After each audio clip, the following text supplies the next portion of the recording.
We come back to the book of Esther. I've given you an outline that you can look at tonight, and it has been, believe it or not, a month since we were in Esther because I had to take a little break to go to Israel and Jordan, and then we had Christmas and New Year, and here we are now, back to normal in whatever that is, back to normal in our Bible study, and we're going to pick up in chapter 8, but let me just give you a little bit of a refresher course, and that is to remind you that the book of Esther, I think, is about how God deals with the Jewish people when they are out of fellowship with Him. And I've said on the title, when they're out of the land, but under his hand. And here they're certainly out of the land. I really would expand out of the land to even when they are in the land, and yet they're not in fellowship with him. And there's a real sense in which that is where they are today, that there's more Jews in the land than out of the land, and yet it's just a secular nation, and it's not guided by the instruction from God as it could be, should be, and someday will be. So I would venture to say that the way God is dealing with the Jewish people in the book of Esther is the same way that God is dealing with the Jewish people today, even though they are, as I mentioned, living in the land. So here they are out of the land, and there's really no mention, as I've mentioned before, there's no mention of God, there's no mention of prayer, there's a few mentions of fasting, but nothing foundational underneath that to tell us why they are fasting, and no mention of the Jewish holidays, no mention of Jerusalem, of Abraham and the call that they've got. So they're just living. They are living as Jews, no doubt about it. They keep it hidden much of the time. But Mordecai finally comes through and he says, I'm not bowing down because I'm a Jew. And beyond that, he doesn't tell us why he doesn't bow down. But at least they know they're Jewish, and they are holding together as a people. And that's about all they're doing. And, of course, Haman devises his plan to kill all of the Jews. He does that on the 13th day of the month of Nisan. And on the 13th day of the month of Nisan, a year ahead of where we're going to pick up tonight, he goes to the king and says, this is the first month, 13th day. On the 12th month, the 13th day, at the end of the year, can we slaughter the Jews, basically, because they're not obedient. Does anyone know what happens, what's significant about the 13th day of the month of Nisan, by the way, when the whole plan was made? I'll give you a hint. The 14th day of the month of Nisan is important. And the 14th day, the month of Nisan, is the first month. The Jewish people counted months counted the year based upon when they left Exodus. So the month of Nisan was the first month coming out of the Exodus. And on the 14th day of the first month, they had, you're thinking it. Passover is it, yes. So this is actually on the eve of Passover. That's not mentioned in the book. You just happen to have to know that it's the 14th day of Nisan, and so it's the 13th day of Nisan. And he comes then and he says on the month of Adar, the 13th day. So from the first month to the 12th month. Now that's where we're going to pick up.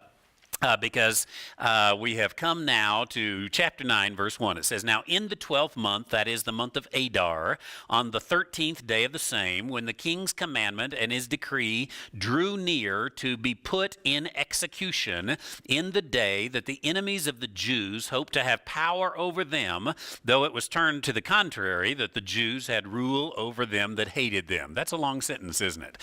When you're mad at someone, make them memorize that. It comes to the 13th day of the month of Adar. Now, you remember that the 13th day of the month of Adar was selected on the 13th day of the month of Nisan, or was decreed on the 13th day of the month of Nisan, but it was selected by the use of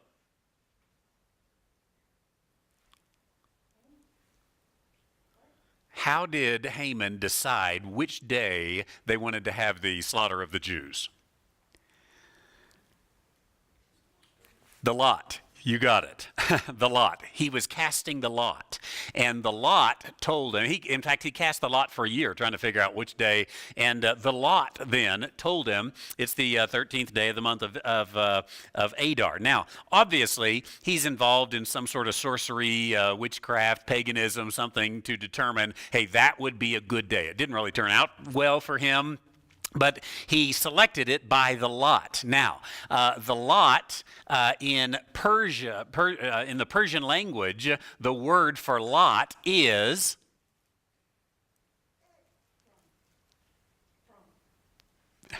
how about pur, pur.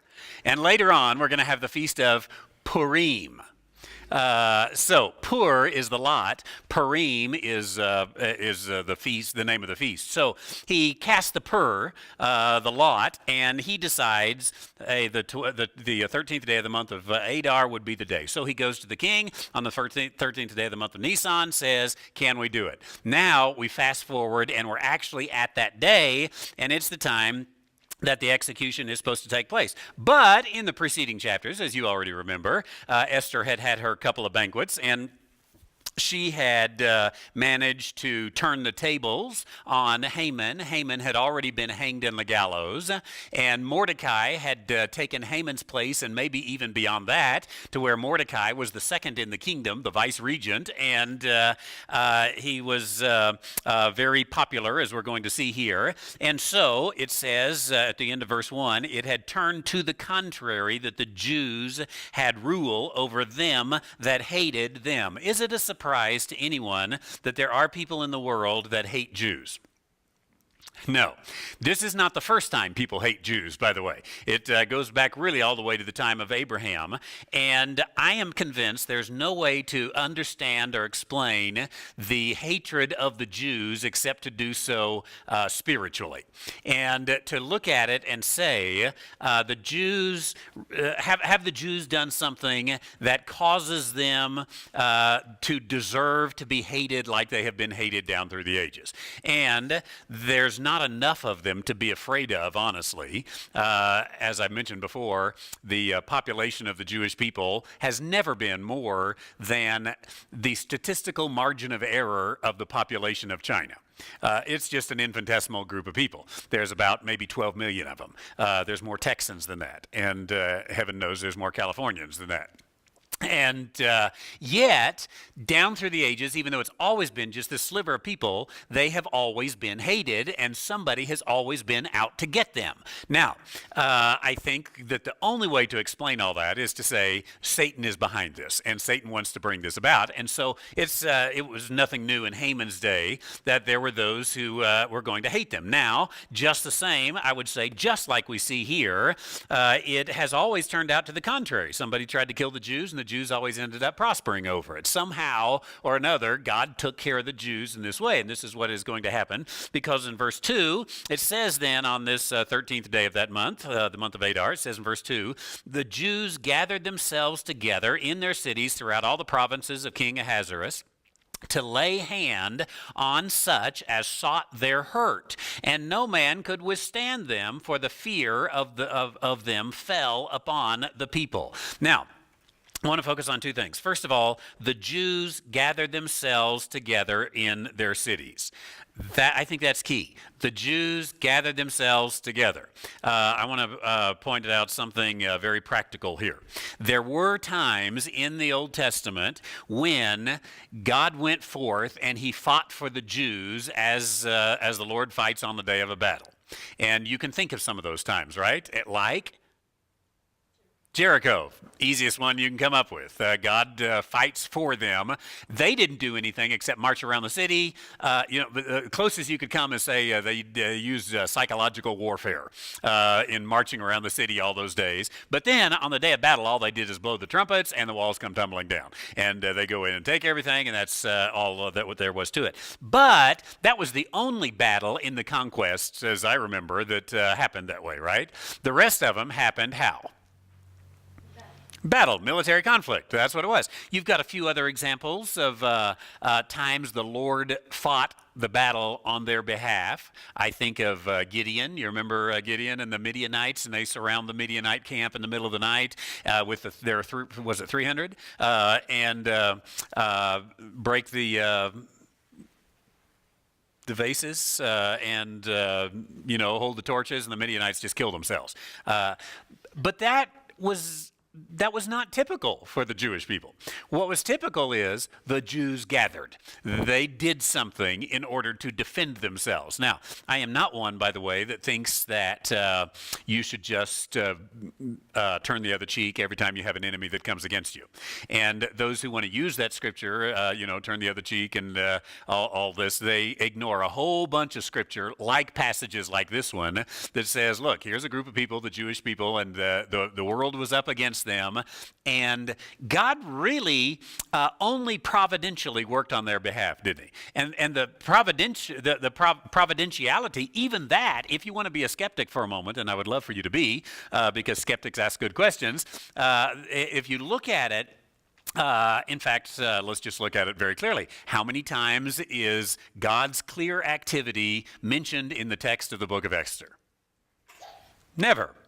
What you have is Mordecai is doing his work. Esther's doing her work for such a time as this. They're all, doing their human effort. And there's a very real sense in which you can say, were it not for human effort, these Jews would have been wiped off. It had to come. Now, Mordecai certainly had a degree of faith. You remember he said to Esther, if you don't arise for such a time as this, what's going to happen? God, actually, he says, God will raise up someone else. He has belief that God is behind this. He doesn't say God. He says someone else will rise up. Esther, you don't do your job. Someone else will rise up. But he also says, as Robin was about to mention, that don't think you're going to survive it either. They kill us, they're going to kill you. And you're not going to get out of this one. So the Jews gathered together. Now, how do the Jewish people survive today? The Jewish people survive today. They're under the same rules, I think, as the book of Esther. They are, in a sense, out of fellowship with God, and God is not going to miraculously save them. They have to gather together. They have to use their defense forces, which they have the best in the world, and they have to use their brains, which they have the best in the world, and they have to use psychological warfare, which they have the best in the world, and they have to use intelligence, which they have the best in the world. And if they didn't have the best of the world, they wouldn't exist, simply because they've got more enemies than anyone. I love the story of Golda Meir. You remember her? In the Yom Kippur War in 1973, Golda Meir was the prime minister. And the Yom Kippur War in June of 1973, it's not June, it's fall, September, October 1973. And in the Yom Kippur War, it was a surprise attack on Yom Kippur. Well, on Yom Kippur, all the Jews are at home. They were off the base. They weren't ready. It was a surprise attack that they weren't expecting. After the Six-Day War in 1967, the Jewish people got a little bit comfortable, and they began to say, God's going to fight our battles. Well, guess what? All the enemies went against them, and they really were about to lose the battle. And Israel it came that close to being wiped off the map in the Yom Kippur War in 1973. Golda Meir was prime minister. Richard Nixon was the president. Richard Nixon was a Quaker, but he had been to Sunday school as a boy, learned all those stories, and he had remembered his mother saying, if the Jews ever need your help, you help them. Now, that was providential.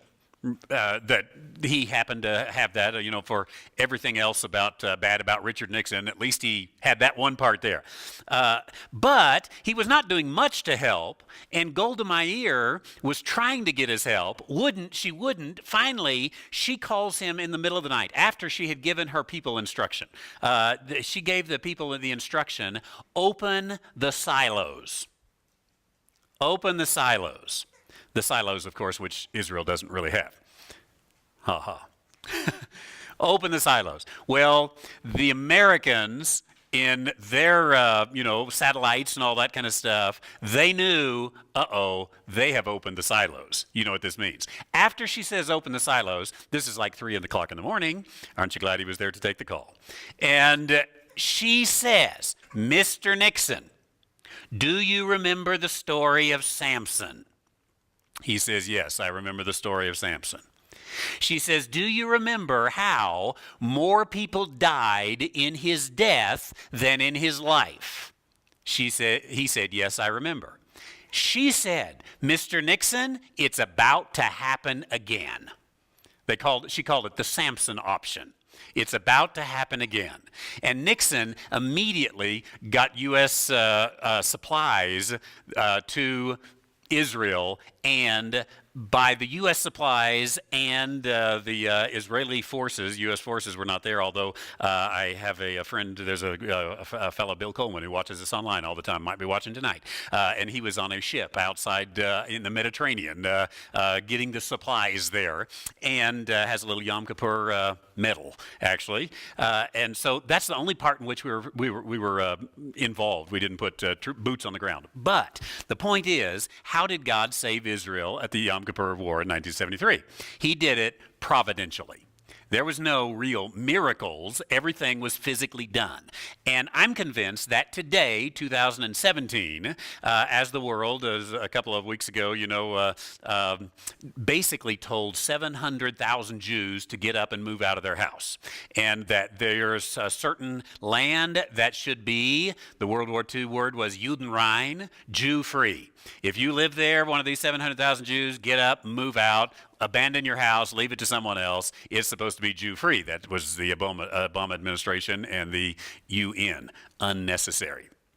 And how is Israel going to save itself? Not by sitting back and doing nothing. They're going to be saved by, right here, just in the same way, the Jews gathered themselves together in their cities. So everything we're going to see about the salvation of the Jews here is going to be because the Jews gathered themselves together. And they came up with a strategy, and they went about it, and they sought, in verse 2 again, to lay hands on such as sought their hurt.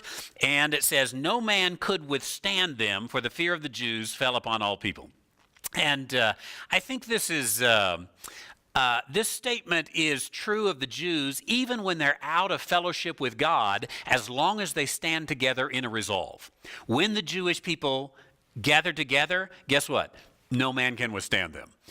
Even though there's just a tiny bit of them, no man can withstand them. Read the War of Independence in 1948, and you'll see. No man can withstand them. There was 600,000 versus 20 million, but the 600,000 win.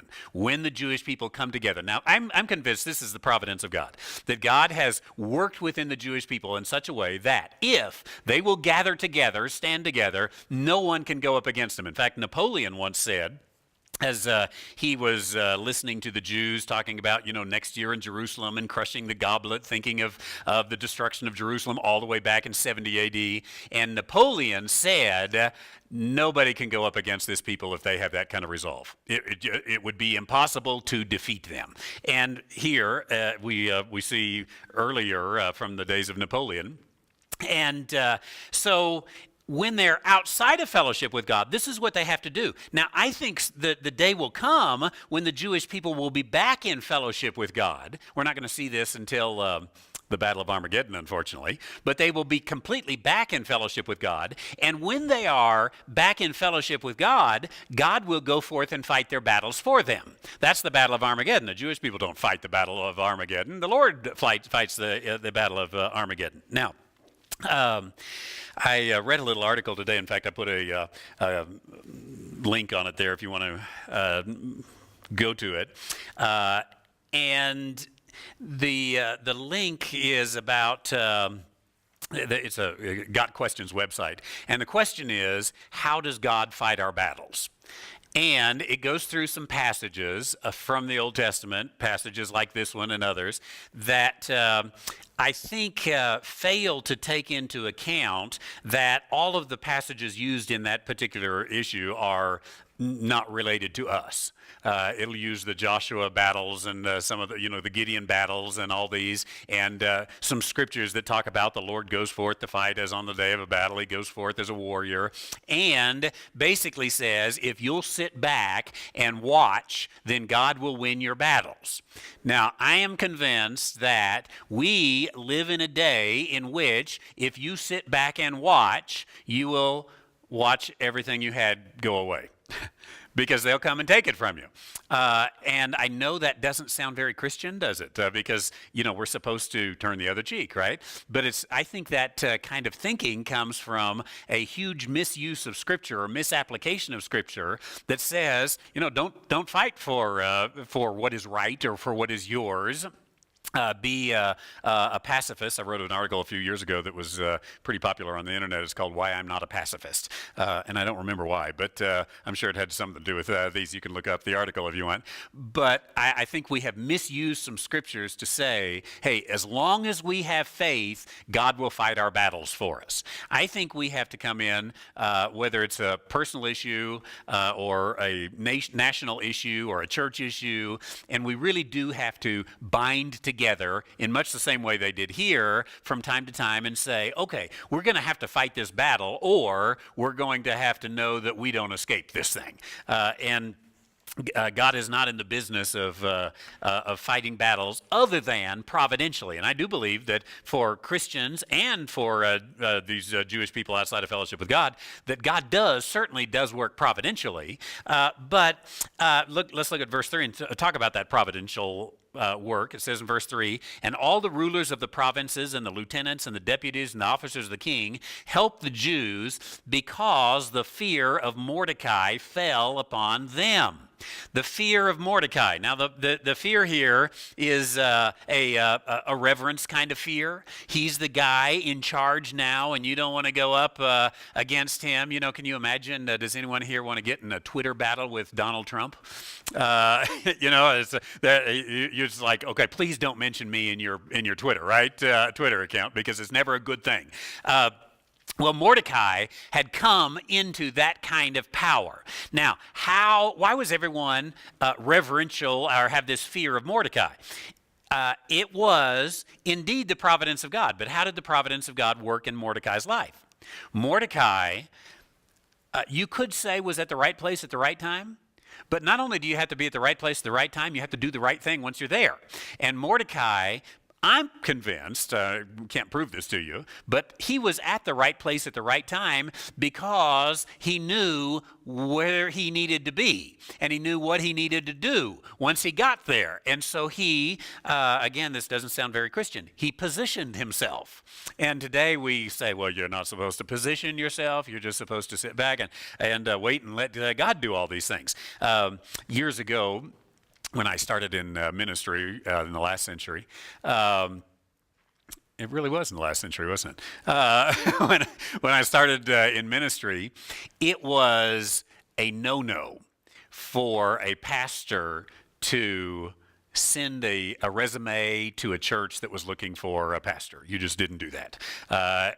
And so what happened was, your other pastor friend, you and he were talking, and he says, they're looking for a pastor out at Chicken Switch, and you say, oh, that's a wonderful church. I'm out here at Pickles Gap. It would be nice to be out there at Chicken Switch. I think I got some things that could, now we'll just sit back and see what God would like to do.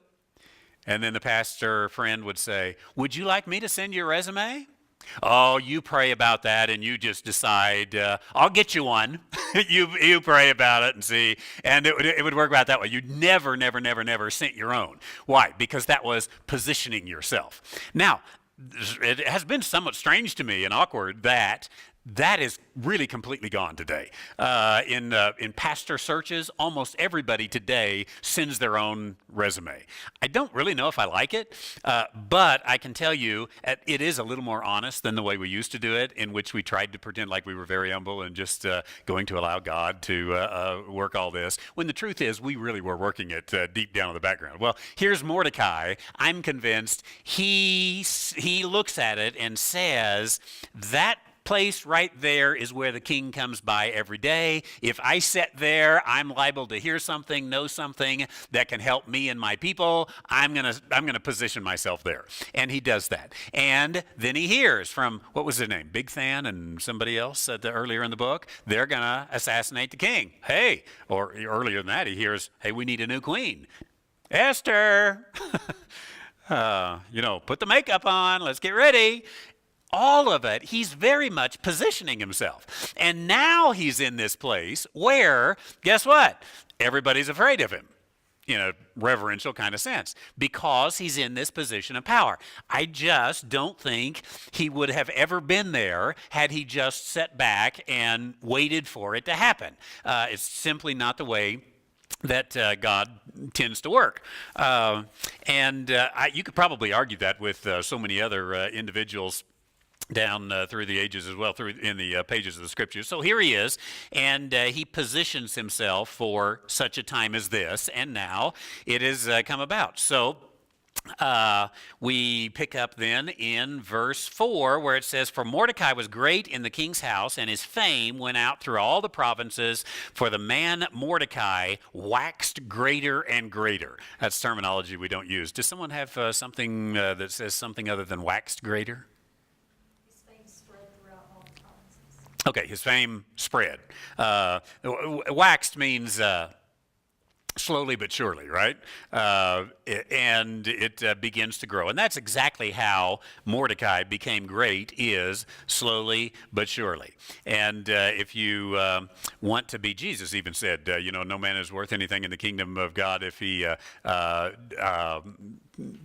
doesn't keep his hand to the plow. I paraphrase that. You take your hand off the plow, you look back, whatever. You're not going to wax greater and greater. You're not going to make it further and further.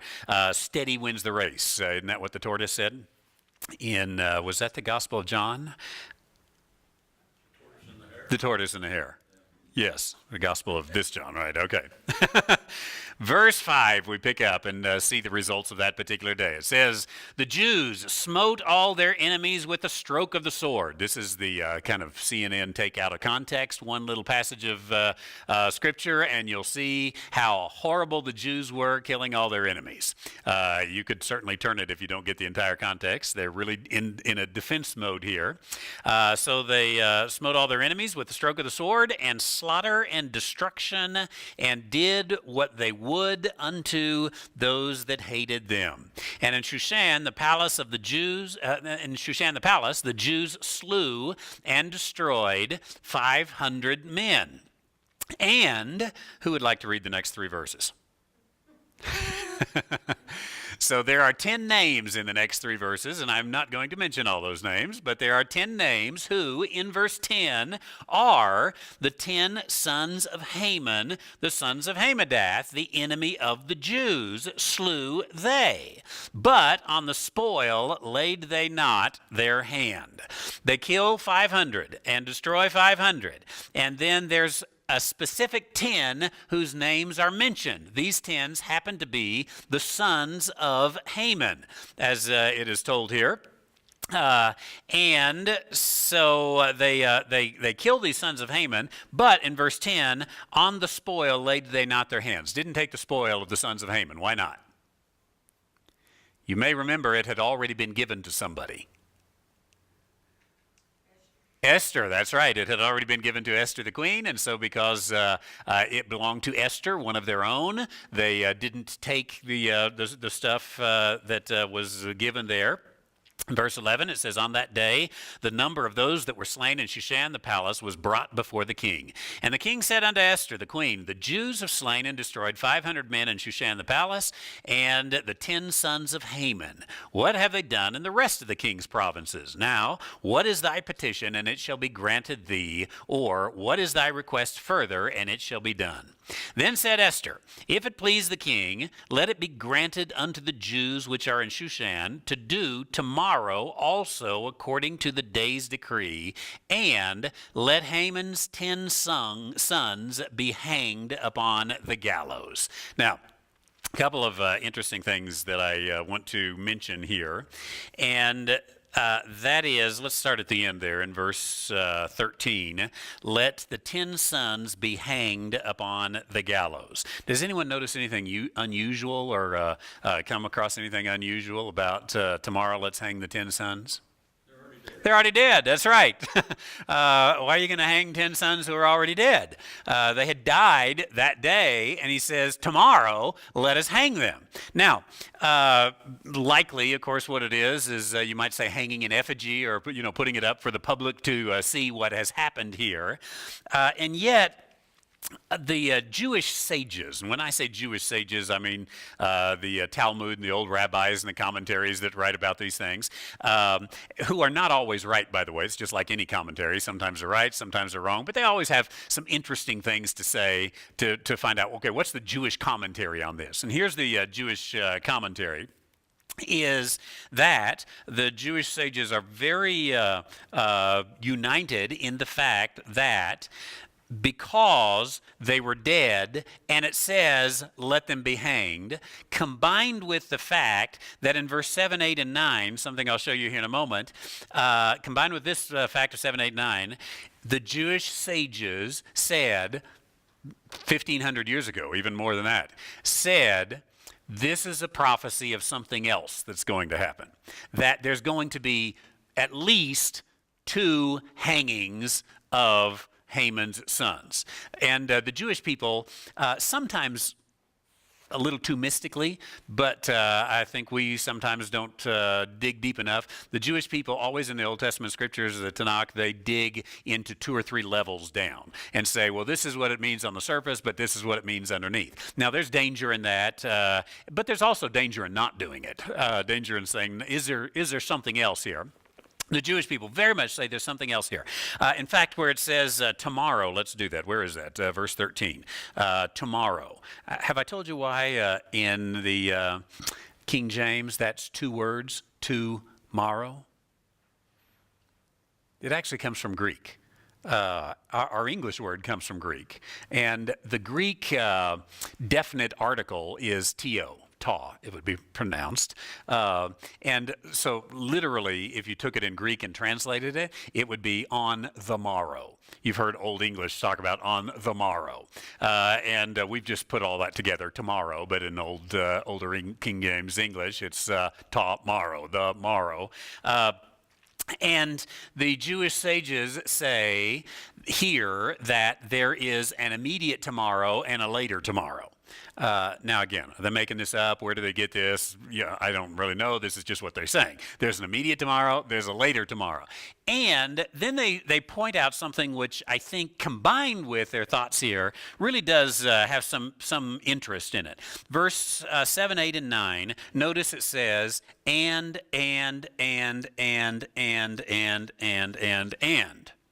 That is not very Hebrew, honestly.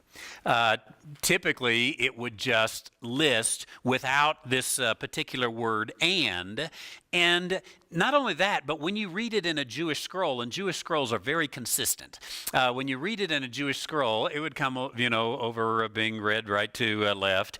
And yet, when you get to verses 7, 8, and 9, it is actually in 2 columns. And I've given you a link there where you can look at it also if you want to go on the internet. It's in 2 columns. And one column just says and. And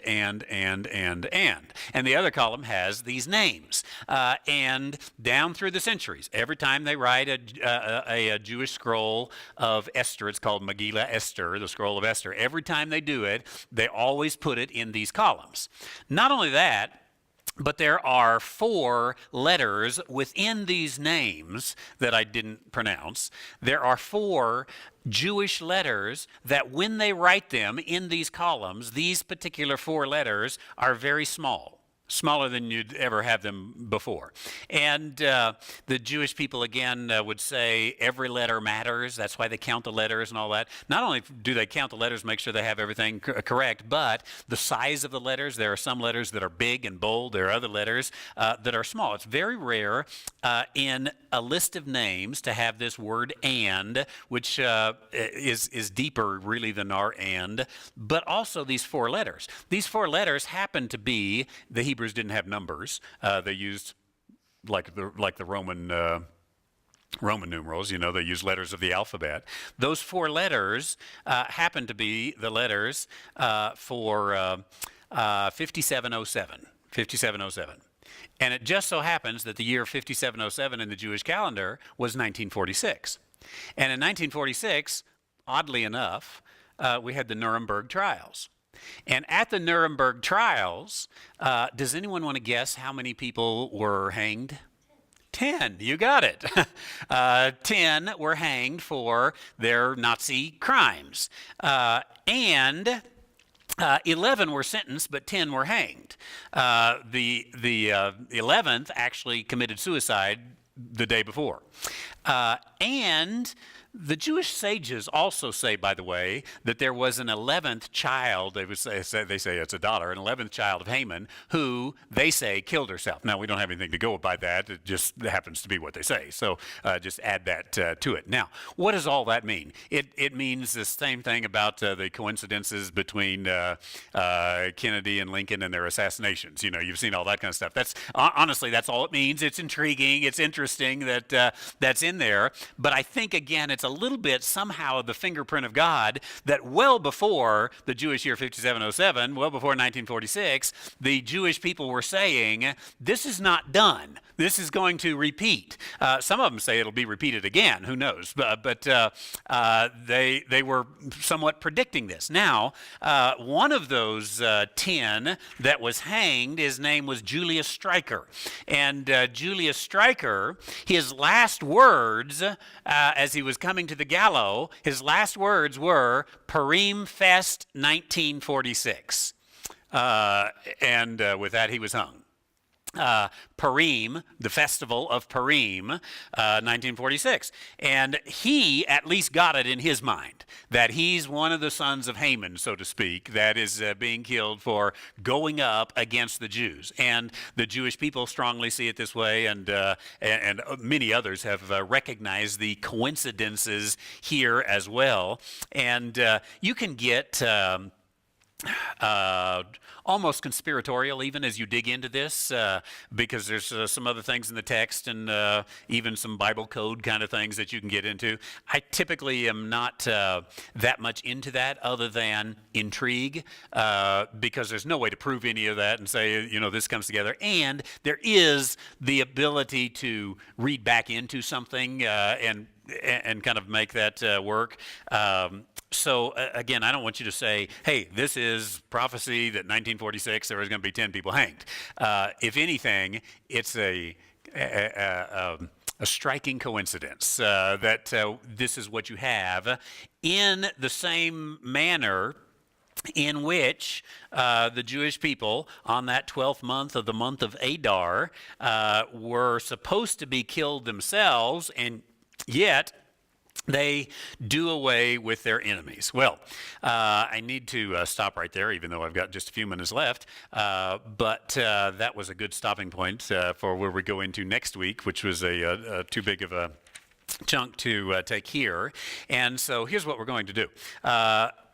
Maybe next week we're going to get into the explanation of the Feast of Purim, but the week after that, if I can encourage our Jewish cook over here, we're going to celebrate the Feast of Purim.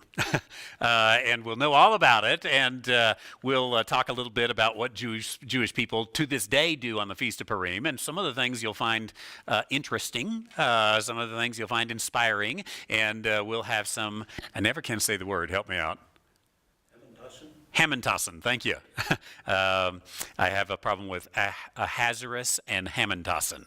But Hamantasson are Haman's hats. We're going to eat Haman's hats. His ear, excuse me, you're right. Yeah, okay, good. I would rather eat his hat.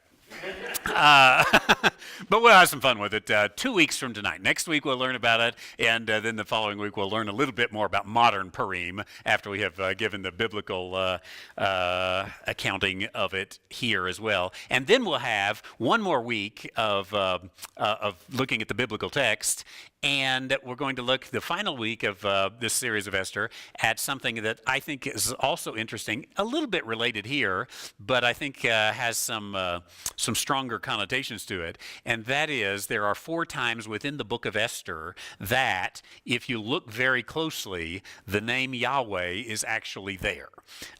It's hidden, but it's there. And it's God behind the scenes. And we're going to look at those 4 times and see how it is as we look in the Hebrew text. So, welcome back. Happy New Year. Here we are beginning a good year, and I am looking forward to lots of Bible teaching this year. Jackson, thanks for coming to church tonight. In fact, bring Jackson over here because the people are watching, and they want to see this precious little baby boy. And Jackson has come to church tonight, and he likes the lights up there.